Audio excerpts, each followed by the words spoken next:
Tingnan po natin ang high blood pressure. So, ang treatment po dyan, yung symptomatic points na gagamitin ay large intestine 10, liver 3, lung 9, or stomach 36, large intestine 11, then spleen 6 po descending technique. So, spleen 6 descending technique should not be used in patient with arrhythmias, angina pectoris, or history of heart infarction. So, bawal po dun sa may mga sakit na yon. So, liver blood excess. Ito po yung drawing natin excess blood and fluids. So, constantly high blood pressure, fat, phlegmatic patient, depressive, thick glasses, water retention, and constipation. Yun po yung mga sign and symptom na makikita natin pag may liver blood excess. Pag liver yang, excessive tension. So, tumataas po yung init, yung yang.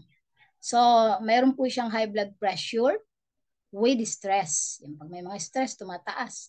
Tapos, normal blood pressure at night and in the morning. So, pag calm na yung panahon, malamig, normal lang blood pressure. Yung face po niya ay red at saka mayroon rin siyang red eyes. Pag pakinggan niyo ang kanyang speech ay very loud. Then easily tense in body. Pag kidney deficient and heart yang excess, disharmony between the water and the fire. Kanya pang nangyayari So, karaniwan po ito sa young men of athletic build. So, less konti na po yung buhok sa ulo kasi involved nga po yung kidney. Then, meron din po siyang back problems. Then, diastolic pressure is high, not systolic pressure. So, sa diastolic po, they could have malar plus and night sweats. So, kung tingnan nyo yung kanyang mukha na mapula, tapos sa gabi, na mamawis. So, yun po yung imbalance of kidney yin and yang and heart yang excess. So, sa liver, blood, and fluid po, ito yung mga points natin gagamitin. Spleen 9 at stomach 40. Stomach 25, triple warmer 6, and large intestine 4.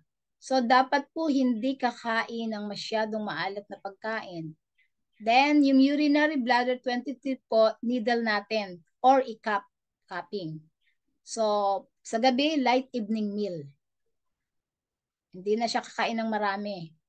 Then, pag excessive liver yang naman po, ito yung excessive tension. So, ang treatment natin ay gallbladder 38. Isedate po natin yan. Kasama ang triple warmer 6, isisedate din po siya. Then, lung 7, liver 5, do 20, urinary bladder 6. So, kailangan po avoid ang stress at saka maaasim na pagkain. Kasi yung liver po yun Food ng liver is, yung lasa ay sour. Kung sobra na yung yang, pag kumain pa kayo ng maasim, mas tataas po yung yang. Then maraming stress, kakataas. So sa kidney yung deficiency and heart yang excess naman po, yan ang disharmony between the water and the fire. Ang ating pong gagamitin ay kidney 7 or kidney 10, then lung 7 and ren 3. Kailangan pong uminom ng tubig. At saka maligo po kailangan naliligo kasi maraming init yung heart. Then, blue color po yung mga blue color. Spleen 6 ascending po yan.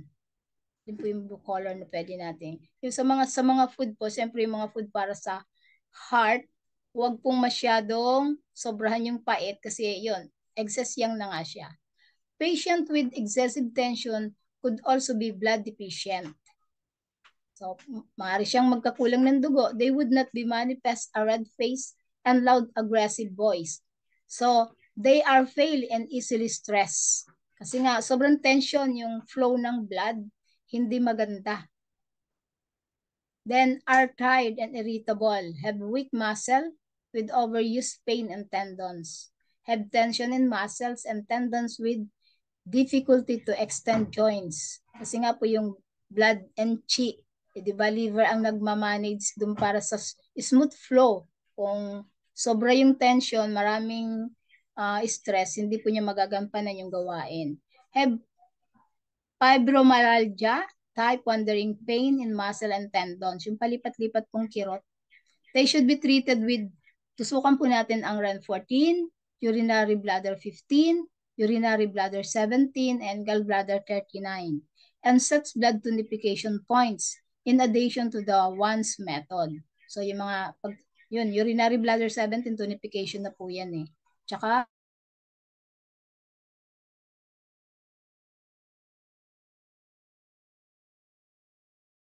any symptoms, patients tend to feel content after a few acupuncture sessions and reduce blood pressure. Reading however, sometimes Latin without many symptoms, patients tend to feel content after a few acupuncture sessions and reduce blood pressure readings. However, the treatment must be continued for at least a year. So matagalan na pong pababalik-balikin natin yung pasyente. Even if it is not only administered once a month. Yung pag mga matatagal na po yung kanilang hypertension, talagang pagtsatsagaan na po natin yan.